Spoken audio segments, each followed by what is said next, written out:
Happy New Month to our viewers across the globe.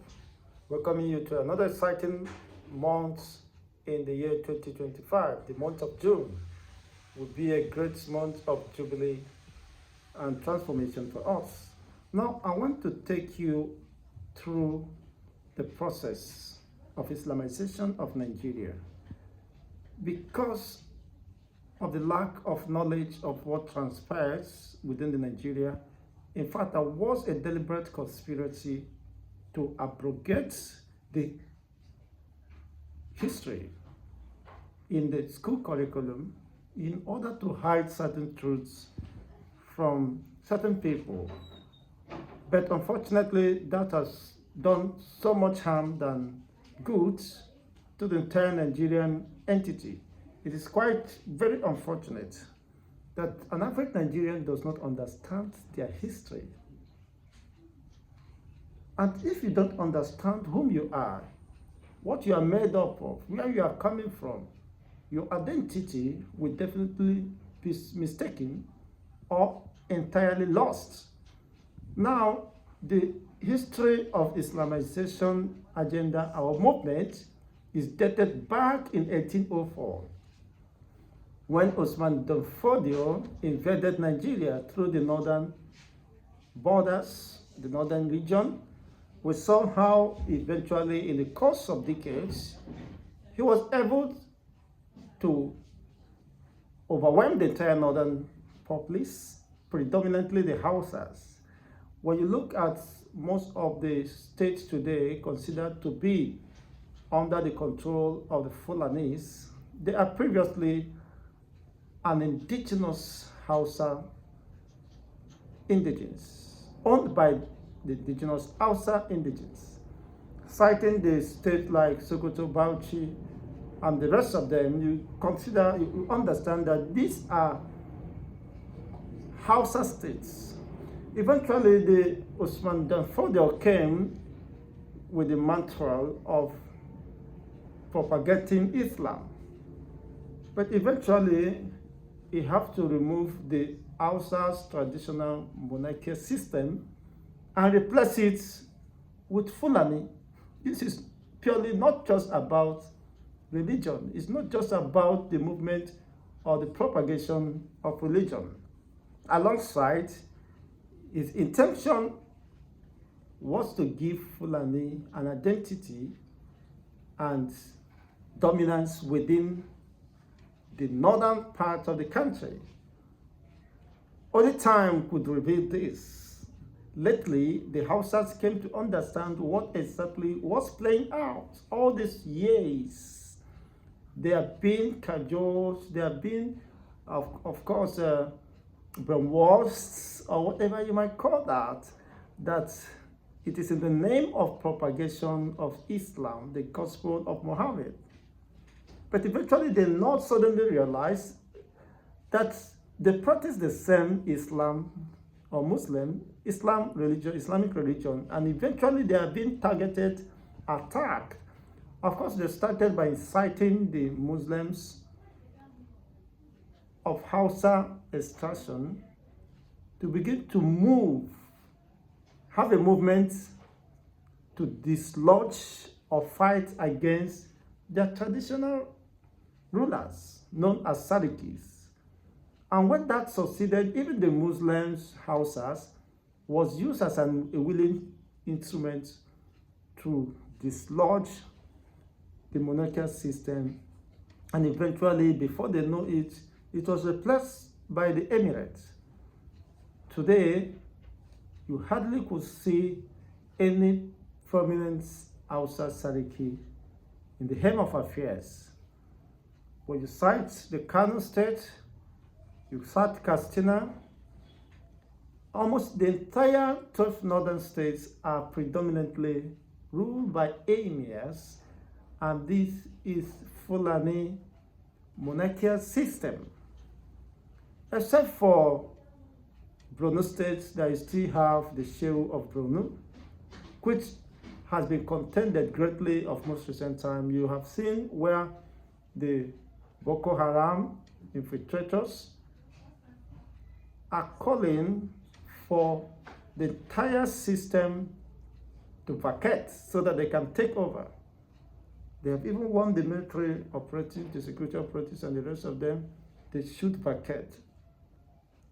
Let them take over. So the area they needed to conquer now and install this Emirate Council or monarchical system of governance is Borno State, until other states could be just a walkover. Now with this agenda promulgated, projected, and orchestrated by Usman and Fodio, of course, he's moved down to the southern part of the country and was intercepted in the north central or thereabout, I think in Kogi State or thereabout, when they are pushing their agenda of Islamization and conquest, exclusive dominance and conquest. He was eventually intercepted. And but that does not end there. Of course, he has left his footprints. He has left his ideology to be continued with his progenitors who are in oppression today in different parts of the country. We have seen predominantly today, you hardly could mention who is who in Nigerian politics without mentioning the Fulanese. In fact, the Fulanese race has become the most dominant race as far as Nigerian concepts or project is concerned. Buhari just completed the 8 years. You see Atiku is a Fulani man, El-Rufai a Fulani man, the Bauchi governor a Fulani man, staging a comeback to become the next president of Nigeria. They believe they have made the wealth, they're in control of the resources, and they could manipulate the population, of course, to their own advantage.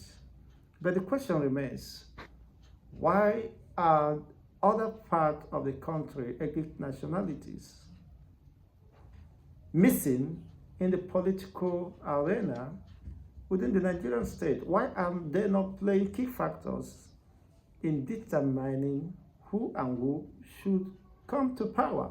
Why is their own representation being sidelined? Well, that is not the interest of this discussion now. I want to throw more light on this so that we could establish a premise under which this discussion will be predicated. Now, the abolishment of history in Nigerian school system was intentional, was intended to hide, to cover up the history, the genocide, the atrocity, the embezzlement, the fraud, the corruption endemic within the system. Of course, they understand that the people, the coming generation, must ask certain questions. Why did this happen? Why did this happen? Why was such judgment given? And the rest of them, they must be in the know. But despite that the history was abrogated for several decades, that does not stop the flow of history for those who cares to know. As my people has a way of communicating history to the next generation by tales of the moonlight and other means through which people or history could be communicated, it is quite disturbing that even at that, majority of the southern people do not understand the implication of this, not paying attention to history. Definitely, history might definitely repeat itself. The Sultan of Sokoto, after independence, made a very striking statement. 11 days after Nigerian independence, that the estate called Nigeria shall be the estates of our forefather, our founding fathers, Usman and Fodio. Perhaps the likes of Zeke Awolowo never paid attention to this, basically because they are clouded by their own political deceptive interests. They were all engrossed by what they want to gain, what they want to grab, run with it, and snatch it from the people. They never paid attention the weight of such statements, assertion. Being a public figure, it is quite very disturbing, the reality dawning on all as sundry today. So no one should expect or consider it as a surprise. It shouldn't spring up as a surprise to anyone. So it has been systematically and gradually, strategically be sustained over the decades, So whatever you are saying now shouldn't be a surprise. But what is surprising is that the people fail to learn from history. Martin and the Kanu came up to fill the gap. And that was the only atrocity, the only crime he committed. Apart from that, an average Fulani man wouldn't have any grudge with Mazin Nnamdi Kanu. Mazin Nnamdi Kanu never stole someone's property. He was never involved in Nigerian politics, let alone embezzling money. The only atrocity why he was rendition because he made revelations, not just broadcasts. He tutored the people. He exposed. He removed the veil on people's face to see, for those who cares, what is playing out. Connecting the dots between the past, now, the present, and the future. That was the only mistake or the only atrocity he committed by exposing what has been and is strategically and carefully been implemented. So, and most importantly, seeking for the right opportunity to execute that. And eventually they got that right during Buhari's time. You saw what played out. If you have been conversant with the Nigerian politics and what played out during Buhari's time, you know that this is pure Fulani agenda and movements. It was not just about religion, but it was about ethnic dominance and conquest. There are other ethnic nationalities that makes up the North Central, the Middle Belt, and the rest of them. They were no more pronounced under the leadership of Buhari. He was keen in almost handing over virtually everything, the economy, the security, architecture, and the rest of them to the Fulanis. Of course, he did well for them, empowering them in every way possible to remain relevant and economically buoyant, to possibly finance or execute whatever projects or intentions or program they have, which serves their collective interests. Of course, the reason why most of the Southerners are not happy or may not have confidence in El-Rufai canvassing to become the president or eventually leading the coalition. We saw the role El-Rufai played even while being a governor, sitting governor of two tenor in Kaduna State. It was purely bigotry, religious fanaticism, to the point that it is undeniable.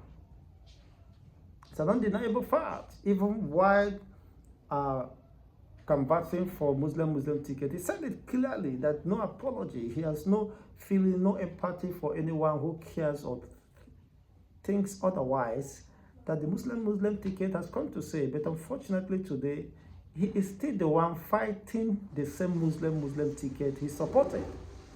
He taught Nigerians his based on competence. It's not just a matter of religious sentiment, which I will agree with him, but with different perspective. Yes, of course, it was not all about religious sentiment, but underneath these motives is embedded the ulterior intention of pushing the Fulani conquest and exclusive dominance. That is just it.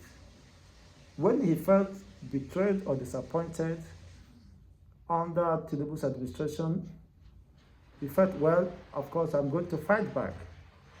So whatever he's doing now, it was not intended to address the state of insecurity. It was not because he has a better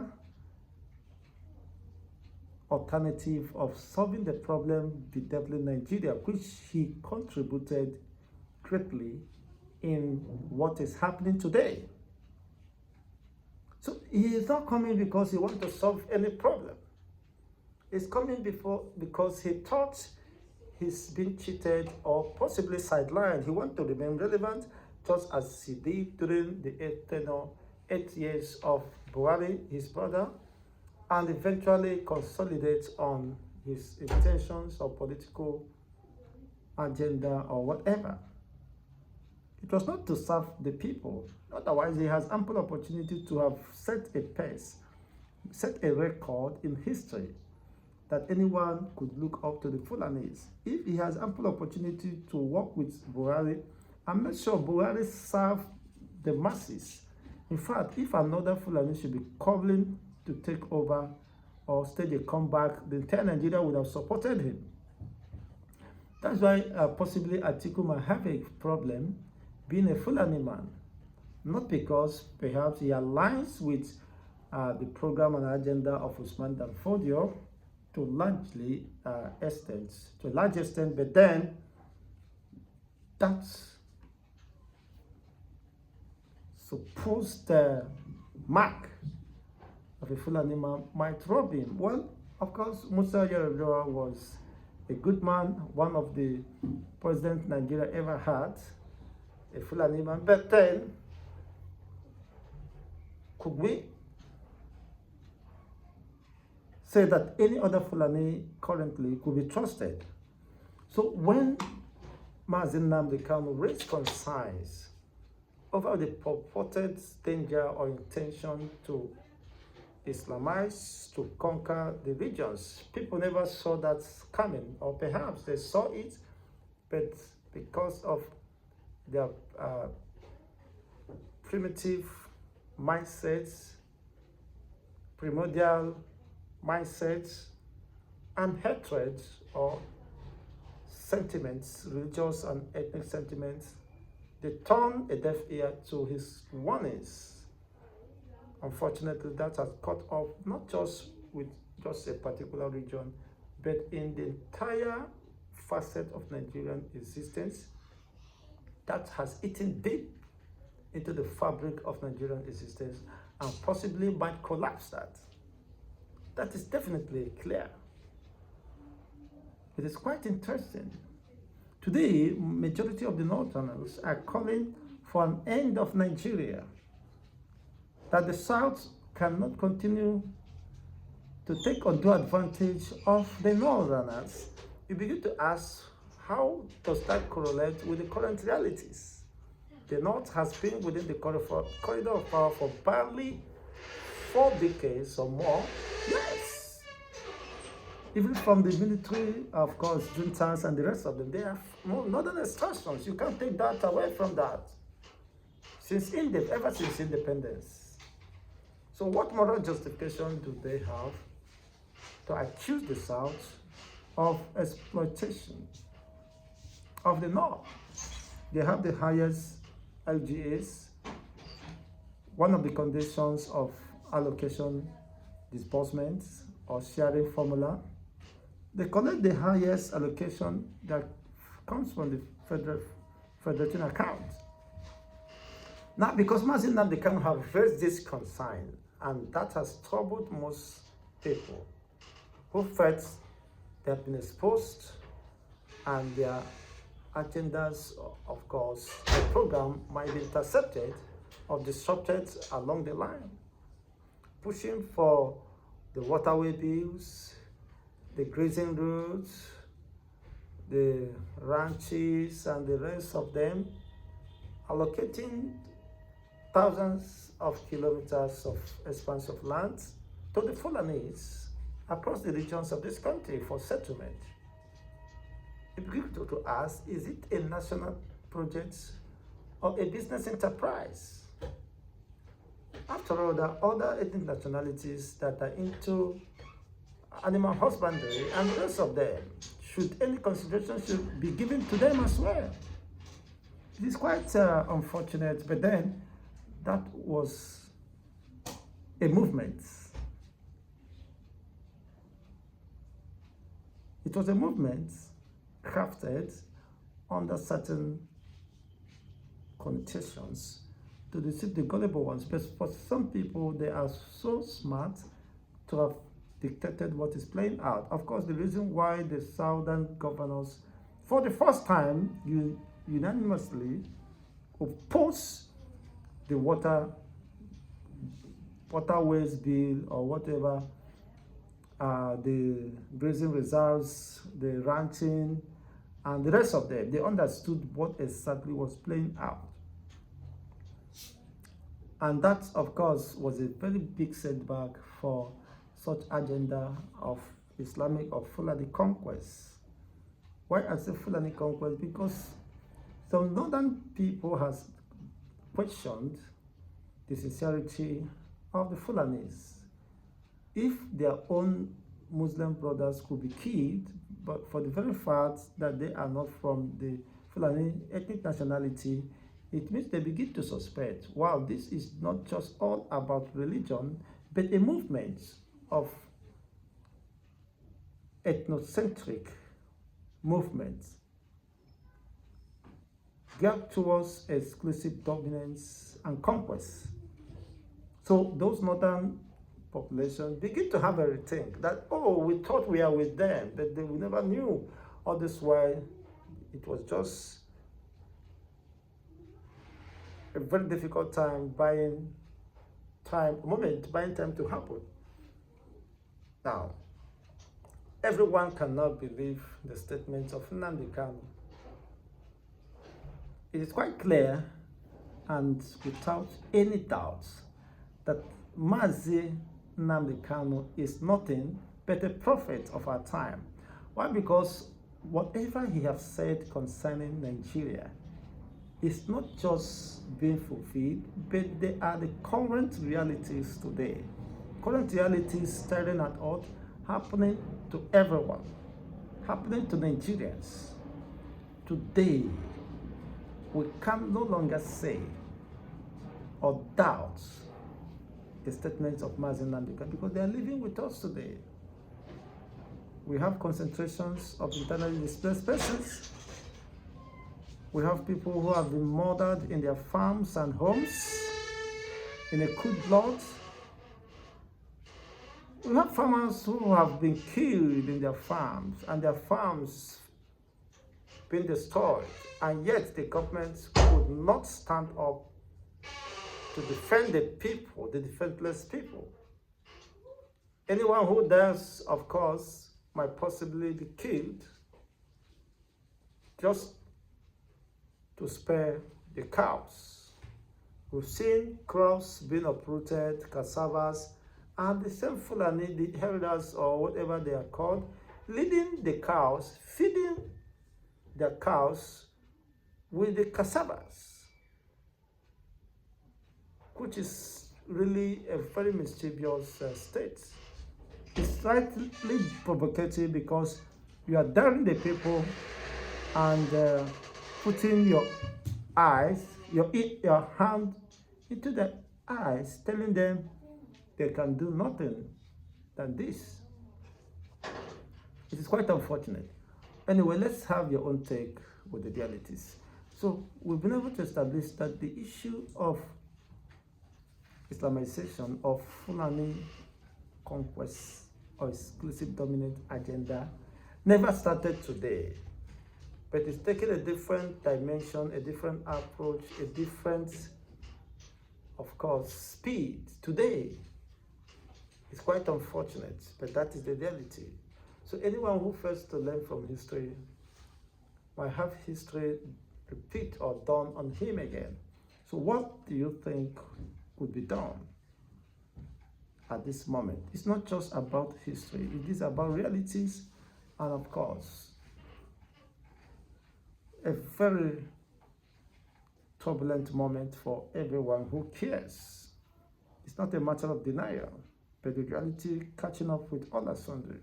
What do you think could be done to remedy this situation? Please, let's have this response or reaction via the comment section. Thanks for watching. Don't forget to like, share, and subscribe to this channel. Turn on the notification button for more updates and political discourse. And of course, interactions. Let's get to know what exactly is your own perspective regarding this.